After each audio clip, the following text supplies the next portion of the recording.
Czechast, a podcast in English about Czech and Moravian society, history, culture and economy. Hello and welcome to another episode of Czechast, the podcast where we explore Czech history, culture and today politics. I'm Vít Pohanka. As I'm recording this episode, Czechs prepare once again to vote for the Chamber of Deputies, the lower house of the parliament. So I thought it was a good moment to look back at the history of free elections since the fall of communism in 1989. To do that, I sat down with political scientist and commentator Jiří Pehe, former director of the New York University in Prague, chief political advisor to President Václav Havel. Suggesting the question was what the result the Communist Party will have, but in the end it was pretty much what we expected, and I wasn't really surprised. From the enthusiasm of 1990, we quickly moved to 1992, when Václav Klaus and his allies pushed for swift privatization and moved to market economy. That means it will be this very strong transformation push advocated by Klaus, and it was also a sign that Czechoslovakia will probably fall apart because there were very few people in the Civic Democratic Party who really wanted the federation to continue. Fast forward to recent years and a different kind of transformation reshaped Czech politics. The rise of Andrej Babiš and his ANO party.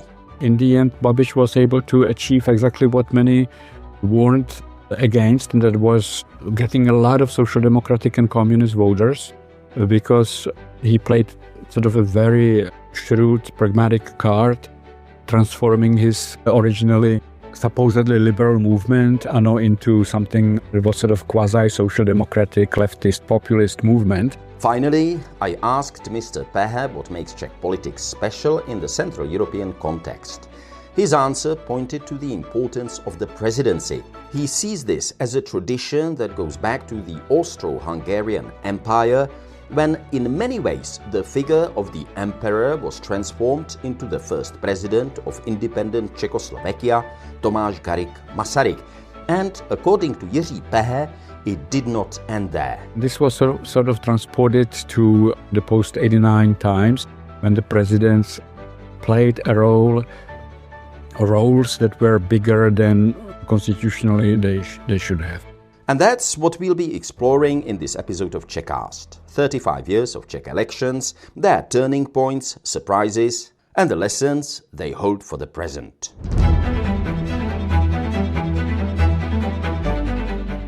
Czechast, a podcast in English about all things Czech.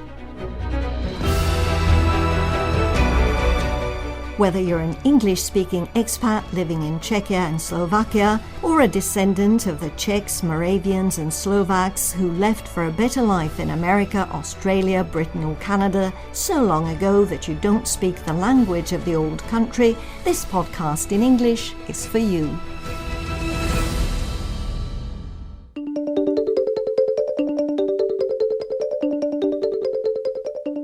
Dobrý večer, vážení posluchači, na stanici Praha vás vítáme u poslechu rozhlasových novin. When I listen to the old radio archive, believe it or not, I become nearly tear-eyed.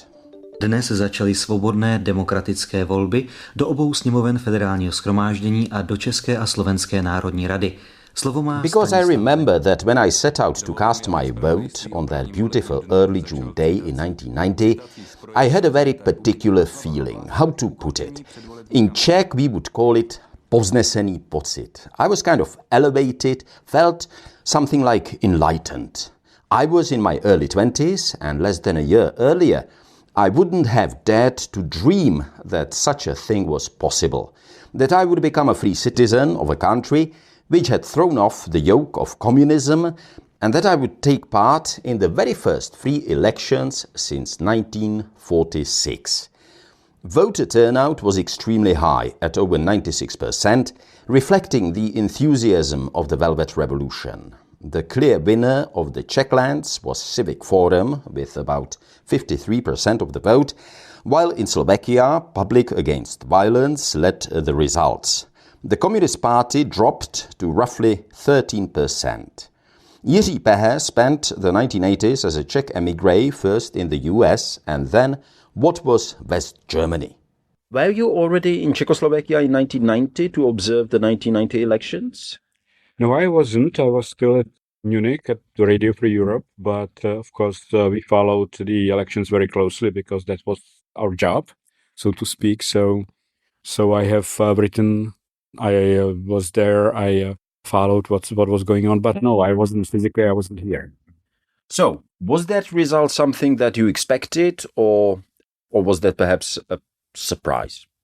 Well, the result was actually what we had expected because it was clear that the Civic Forum will get around 50%. I mean, that's what opinion polls were suggesting. The question was what the result the Communist Party will have, but in the end it was pretty much what we expected, and I wasn't really surprised.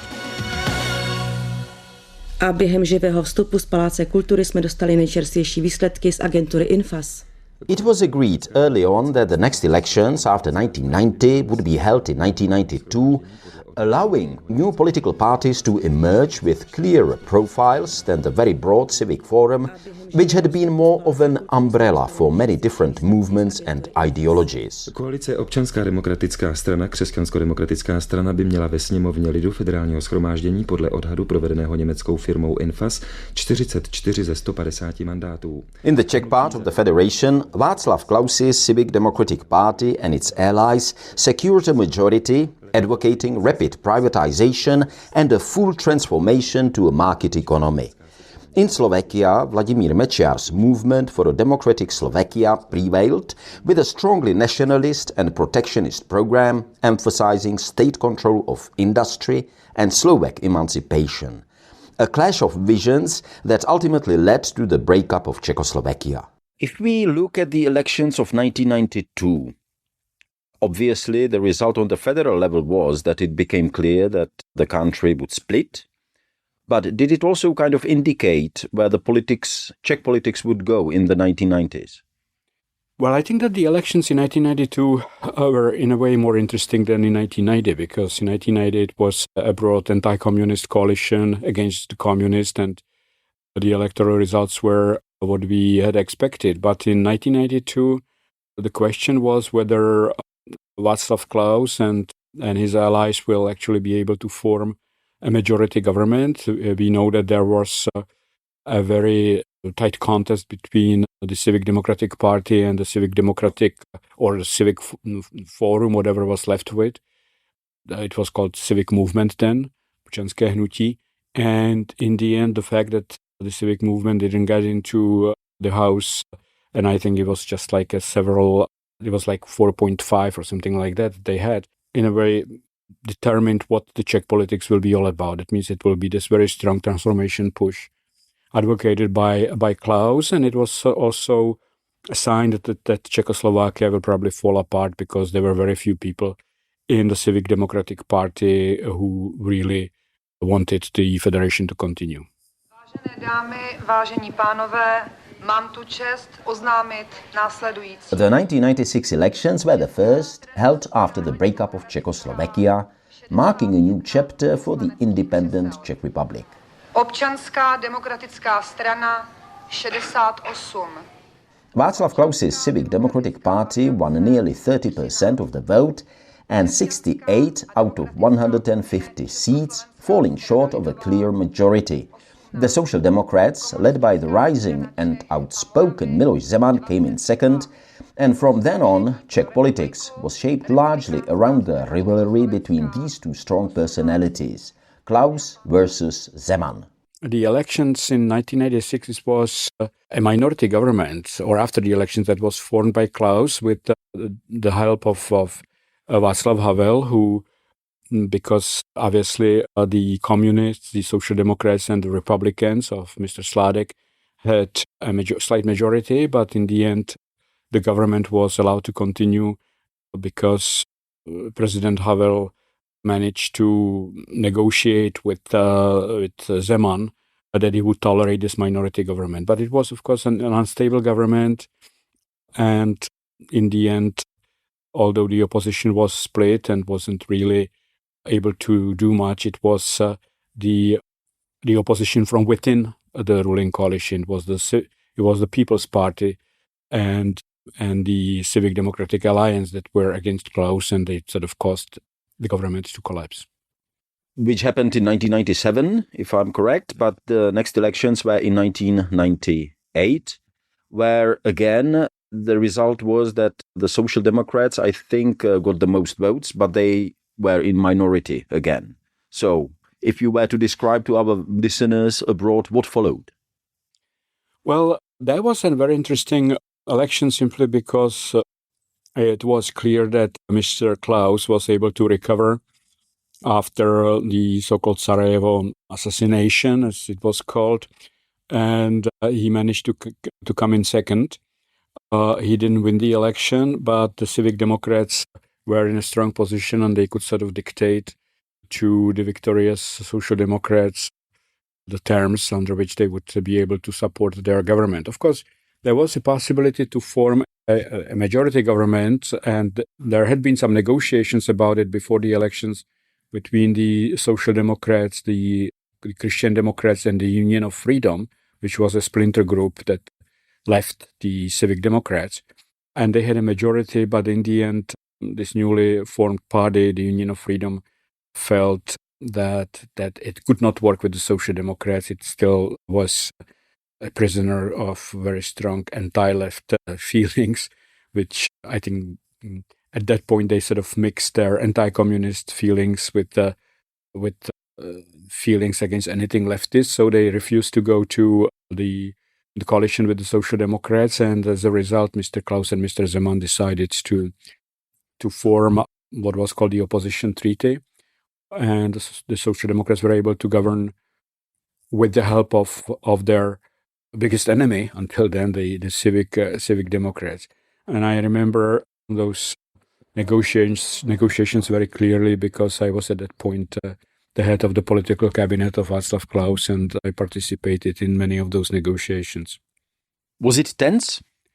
Yes, it was to some extent tense, simply because there was a real possibility to form a government of the Social Democrats, the Christian Democrats, and the Union of Freedom. And Mr. Zeman, and that goes to his credit, in private conversations said openly he's willing to step down. He said he would not be the prime minister. He would be willing to give the position of the prime minister to Josef Lux, the head of the Christian Democrats, on the condition that the Social Democrats would have the appropriate number of ministries. But in the end, this fell through, and so we were stuck with the opposition agreement, which I think was one of the early disasters for Czech post-89 politics. Why was it a disaster? Well, because it was something that was formed in the traditions of the Big Five that we knew from the First Republic and then the National Front. It means political parties of different colors sort of uniting either against the president or against the parliament, and forming this extra parliamentary mechanism with the help of which they were able simply to keep each other in power. So I think that was something that in the end ushered in a lot of corruption, because both Mr. Zeman and Mr. Klaus felt invincible. They thought that this would be repeated maybe in the opposite sort of opposite direction. The Civic Democrats in the government and Social Democrats supporting them, and vice versa. It of course fell apart because of Mr. Špidla in the next election, but it was something that I think laid the foundation of a lot of systemic corruption that we saw later. Before we go on to the election that you mentioned in 2002, when Mr. Špidla became the head of the Social Democrats, let me ask you about the 1990s, because on the one hand, we have this picture of wild privatization that was taking place without a proper kind of legal framework or basis. Some crooked people, I mean, literally crooks, got rich and disappeared. On the other hand, I mean, politically speaking, there were not big kind of earthquakes, political earthquakes. There were no big kind of huge demonstrations or something like that. What is your take of the 1990s on the political level in Czechia? Well, I think the 1990s was a turbulent period in which, of course, the foundations of the new system were built, and each post-communist country opted for its own approach. We know that in some countries there was no large-scale privatization, no restitution, and in the end they managed to do exactly the same. But Czech Republic went in the direction of the coupon privatization, large-scale privatization, restitution, which in a way settled the justice system, the courts, with a lot of cases for years to come, and it was problematic. But in the end, of course, there was a lot of enthusiasm, sort of transformation ethos, and of course there were people who were simply crooks and who benefited from this. But there were also a lot of people who later became decent entrepreneurs, businessmen, who started in this period. So one cannot really say that everything that we saw in the 1990s was something that we should condemn politically. I think that the Czech Republic, of course, just like Slovakia, experienced something that other countries did not, and that is the fall of or disintegration of their state. And that was something that took us back for maybe 2 years, because a lot of time and energy was spent on dividing Czechoslovakia. But overall, if you look at the 90s, we had a surprisingly stable political system. We had political parties that in many ways, at least on the surface, resembled what we know from the West. We had extreme left, social democratic left, the middle. We had the conservative right, and was very nicely aligned. And so if that model survived, I think we would be in much better shape today than we are now. But of course, that model in the end disintegrated and was replaced by this current model of populists versus liberal Democrats. We'll definitely get to that. Just one last question about 1990s. I think in minds of most people, this period was dominated by three personalities: Václav Havel, Miloš Zeman, Václav Klaus. Would you agree with that? Yes, and I think that on the one hand, of course, it was inevitable that in a turbulent period such as the 90s, there would be a demand for strong leaders, and they did emerge, and the 90s were in a way dominated by these three men, and maybe even Czech politics were dominated by them even later. But at the same time, of course, there was something that we could almost call a cult of personality.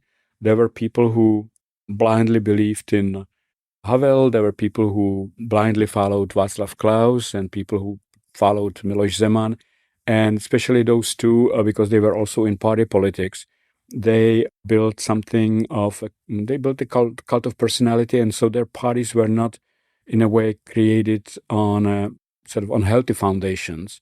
They were just the rulers, basically. Everything in the Social Democratic Party and the Civic Democratic Party was dictated by Klaus and Zeman, respectively.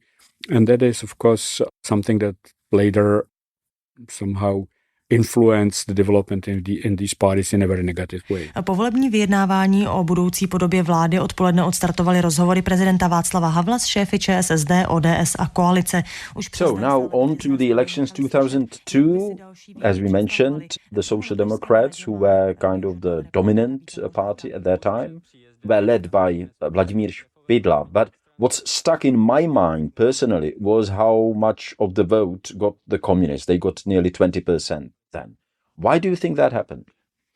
Well, I think that was a response to the opposition agreements. I think that people were upset about this division of power between the two strongest parties. They were also upset about a lot of things that were happening during those 4 years when Mr. Zeman was the prime minister, because he did some good things, such as steering the country to the European Union, but at the same time, because, of course, he was not in alliance with the Civic Democrats, he also uncovered a lot of those fraudulent deals that had been taking place in the 90s, and people thought, okay, this country is basically just corrupt and mess. And so I think that in the end, a lot of former voters of the communists decided that they would like to go to something less turbulent, something that would be more in the old fashion. Also, I think that a lot of communist voters sort of lost their fear because in the early 90s, they were afraid what would happen to them. And by the end of the 90s, they saw that no one is really trying to ban the Communist Party or do anything that would threaten them. Of course, the next 4 years, I mean, after 2002, there was a change in the prime ministership.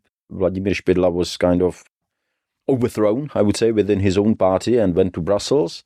Nevertheless, I mean, the government was more or less stable until 2006, wasn't it? Well, the government was stable and also pretty successful because I think the years 2002, 2006 were economically among the most successful years we had because in 2006, the economy was growing at the rate of 6%. A lot of people tend to forget it.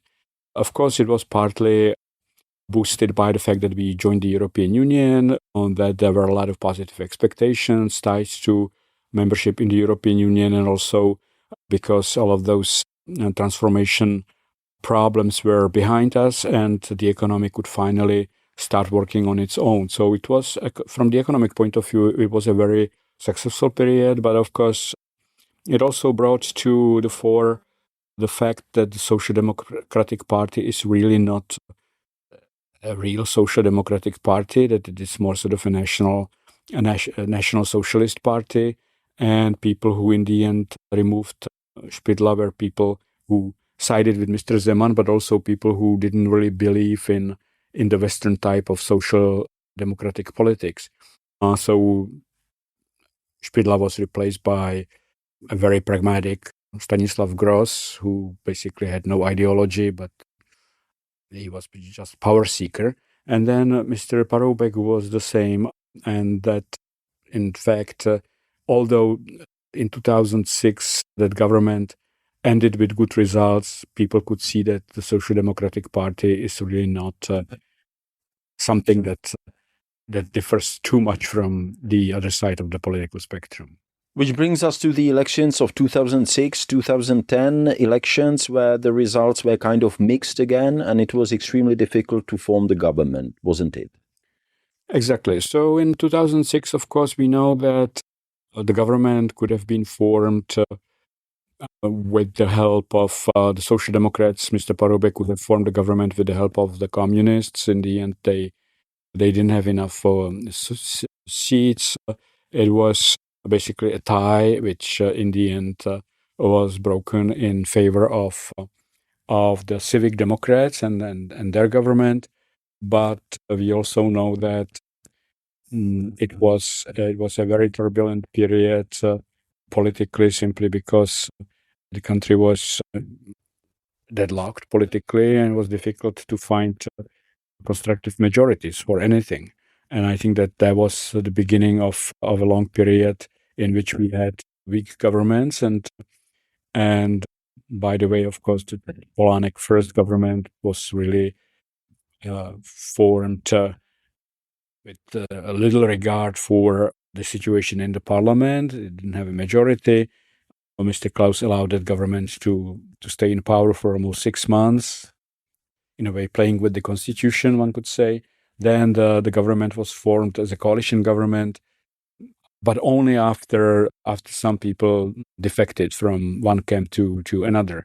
And so we started this tradition of having weak governments, very often held in power with the help of defectors who kept the government afloat. Předčasné volby do poslanecké sněmovny těsně vyhrála ČSSD před hnutím ANO. V dolní komoře parlamentu bude 7 politických uskupení. Hlasovat přišlo necelých... When we now look back, I mean, there was the government of Prime Minister Nečas fell and there were elections in 2013 where the ANO party of Mr. Babiš scored very well.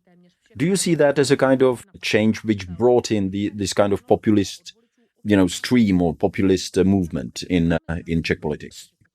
Well, I think there are several reasons for this rise of populists in general. One is, of course, on the most general level, what we see in the rest of the world. It's about that time after the world economic crisis of 2008, 2009, when these populist movements started getting stronger. And then, of course, it was the migration that culminated in 2015. And all of that helped these populists who were very strongly against migration and who promised different policies to deal with the economic crisis. It helped them to gain power. But also, of course, in the Czech case, we should not forget that roughly between 2008 and 2013, when Mr. Nečas's government collapsed, the country was really plagued with systemic corruption. There were all of these scandals. The Civic Democrats were surrounded by people who were called kmotři, which means godfathers, who would be sort of using their economic influence to have influence on politics and vice versa. And people were fed up with it. People thought, okay, this is not what we really wanted. This is not really democratic, that there are these behind-the-scenes figures who basically run the Czech politics. And that in the end brought in Mr. Babiš with his ANO movement, which is in a way a paradox because Mr. Babiš himself is a product of the 1990s and he would have never become a billionaire without what he himself criticized. That means a lot of corruption and shady deals and stuff like that. Volby do poslanecké sněmovny vyhrálo se ziskem téměř 30% hlasů hnutí ANO. Jeho předseda Andrej Babiš nabídl spolupráci všem zbývajícím 8 stranám, které překročily... 2017, Mr. Babiš grows even stronger, of course, and it starts a kind of decline of the Social Democrats, doesn't it? So do you see that as a kind of natural development after 2013, or did some new things, some new factors, some new kind of influences come into play? Well, if we remember those years, we should not forget that it was still the Social Democrats who were the leading party in that government between 2013 and 2017, and that they actually were able to form a coalition with Mr. Babiš and with the Christian Democrats. Many people warned them. They said, be careful about Mr. Babiš. He operates on a sort of different model than you do, and he will weaken you. And that exactly happened. He also formed a sort of power cartel with the president. And so it was a very, very powerful duo. We had, on the one hand, we had the prime minister, a true social democrat, Mr. Sobotka, but on the other hand, we had this power alliance between Mr. Zeman and Mr. Babiš. And in the end, Babiš was able to achieve exactly what many warned against, and that was getting a lot of social democratic and communist voters because he played sort of a very shrewd, pragmatic card, transforming his originally supposedly liberal movement ANO into something that was sort of quasi-social democratic, leftist, populist movement. Around 2015, then, of course, there was the migration wave. The Social Democrats, in a way, had to react the way that the leftist parties should, so they could not be as critical of those migrants as Mr. Babiš. And all of that contributed to the fact that Babiš was able to win the elections in 2017 with a huge margin and was able to form eventually a government of his own. Of course, there were two governments of Babiš. We should remind ourselves the first was a minority government that Mr. Zeman simply formed with little regard for the situation in the parliament, and it was clear it would not win the vote of confidence, and it didn't. But Mr. Zeman said, okay, I will keep it in power for 6 months, and if need be, and we will find support for the second government of Mr. Babiš, which he did. He helped to create a coalition between the Social Democrats, who were already quite decimated, and Mr. Babiš, and negotiated support from the parliament, from the Communist Party. On to 2022. Now, obviously, the still governing Spolu coalition or Together coalition got into power together with the Pirates and the Mayors and Independents. Nevertheless, for me, as a Czech citizen and voter, who remembers the 1990s and even communism, what was most noteworthy was the total demise of the communists, who didn't manage to get into the parliament, and the Social Democrats. Yes, so the Social Democrats and the Communists basically were destroyed by Mr. Babiš. And also by the fact that they were really not trying very hard to appeal to younger voters, especially the communists, where the average age of members was around 70 years. So that this was a party that was bound to disappear, died out. Exactly. But that's true also partly about the Social Democrats, who were not really trying to modernize. They were not trying to attract young voters and their electoral base and their membership vote were quite composed of old people. So they disappeared. But I think what really decided the elections in 2021 was the fact that not only the communists and the Social Democrats, but a lot of other small parties didn't make it. That over 1 million votes was sort of wasted or redistributed in favor of those parties that did make it. And we like to think that the so-called democratic forces, liberal democratic forces, as the parties of the ruling coalition called themselves, were actually won the elections. But in fact, I think they I would say that Mr. Babiš lost the elections because because if any of those small parties got into the parliament, then Mr. Babiš would have a coalition partner, and the ruling coalition would not have 108 seats, and later after the departure of the Pirates, 104 seats, but maybe would be just about maybe in a minority government, or maybe just a very slim majority. If you look back, is there anything that makes a Czech political scene special, unique within Central Europe? Well, quite frankly, there are more commonalities than differences. We can see the disintegration of the political spectrum into all kinds of small, not always cooperating parties with strange names and strange goals. That's very similar to what we see in Slovakia and some other countries. At the same time, I think that what we also see is that in the end, those parties that declared themselves to be defending liberal democracy and the Czech Republic's Western orientation were able to cooperate, and they won the elections in the end because they were able to form two coalitions, and they actually remained in one ruling coalition, with the exception of the Pirates, who left for the duration of their mandate. So it's something that I think we have to appreciate. But I think that what really distinguishes the Czech Republic from the rest of Central Europe is not so much its party system, because we see populists and extremists and democratic parties everywhere. There are two things that distinguish us from the rest, and that is, first, we don't have any democratic left. We don't have really any democratic left party, which, even to the extent that we see them in Poland or in Slovakia, or even to some extent in Hungary, but we don't have them here. And second, what really makes the Czech Republic unique is its constitutional framework.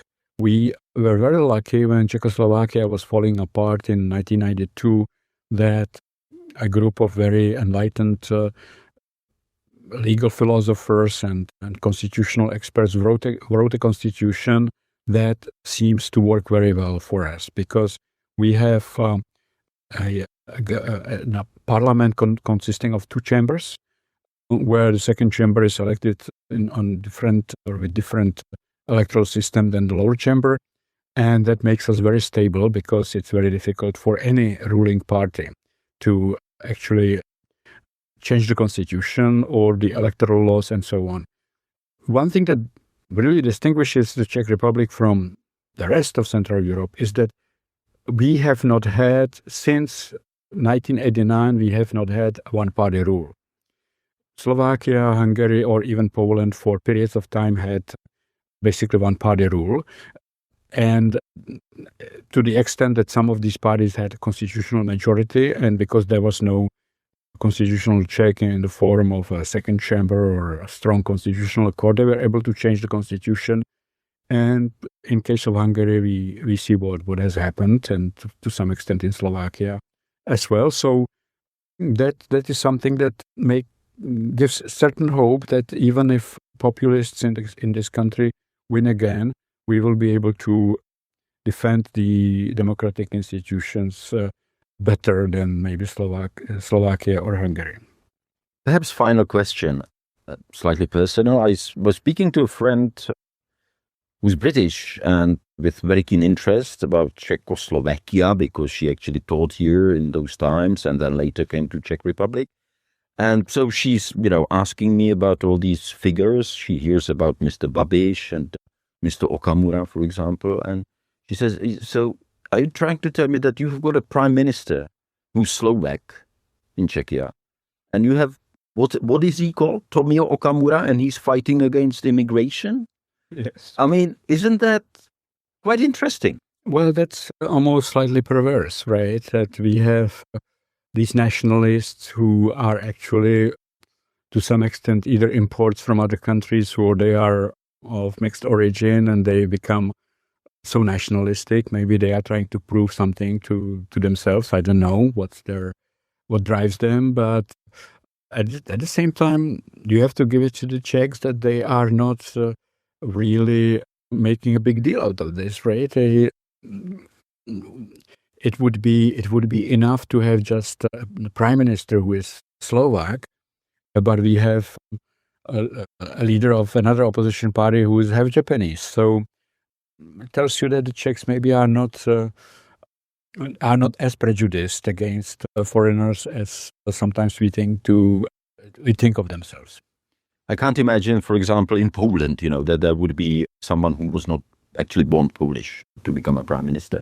Is there something that I didn't ask about that you think is important to mention when we look back at the last 35 years now? Yeah. Well, I think what's really important is the role of the presidency, because presidency is a very strong institution in the Czech Republic, boosted by traditions of the First Republic, where the presidency was created sort of as a king's court, almost, building on the traditions of the Habsburg Empire. So the president had a lot of informal influence, but also powers which made him a very significant player. And this was sort of transported to the post-89 times when the presidents played roles that were bigger than constitutionally they should have. With Václav Havel, it was, of course, understandable because he was brought to politics as a revolutionary. It was a revolutionary time, and so he had a lot of informal influence, which one could understand. But then we had presidents who also were very often acting as if they were running the Czech Republic, not the prime ministers, right? And we know how both Mr. Klaus and Mr. Zeman found it very difficult not to meddle in the affairs of their former parties and how they managed to actually contribute to the destruction of their parties. So this is something that is really something that to some extent distinguishes the Czech Republic from the rest of the countries in Central Europe with similar systems, because if you look at some parliamentary democracies in Central Europe, you wouldn't be able to tell who the president is, right? We don't know those presidents. In the Czech Republic, those presidents were very visible and very active in forming what the course of politics. And so I think that the fact that in the end, in 2023, we managed to elect a president who came from civil society in a way, is something that makes politics in this country slightly more normal, or I should say, brings the constitutional system, which is a system of parliamentary democracy, more in line with what it should be. And we don't have these constant attempts to in the castle, in the presidential office to create a second center of power.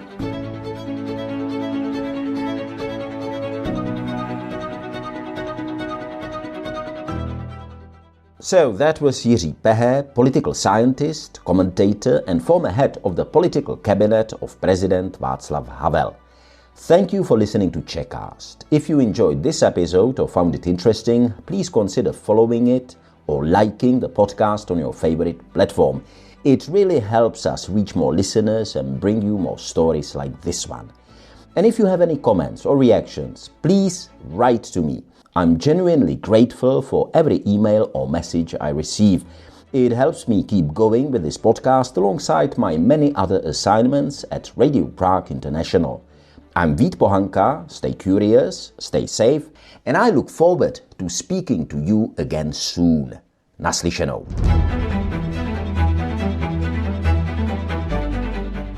Czechast, a podcast in English about all things Czech. Whether you're an English-speaking expat living in Czechia and Slovakia, or a descendant of the Czechs, Moravians and Slovaks who left for a better life in America, Australia, Britain or Canada so long ago that you don't speak the language of the old country, this podcast in English is for you.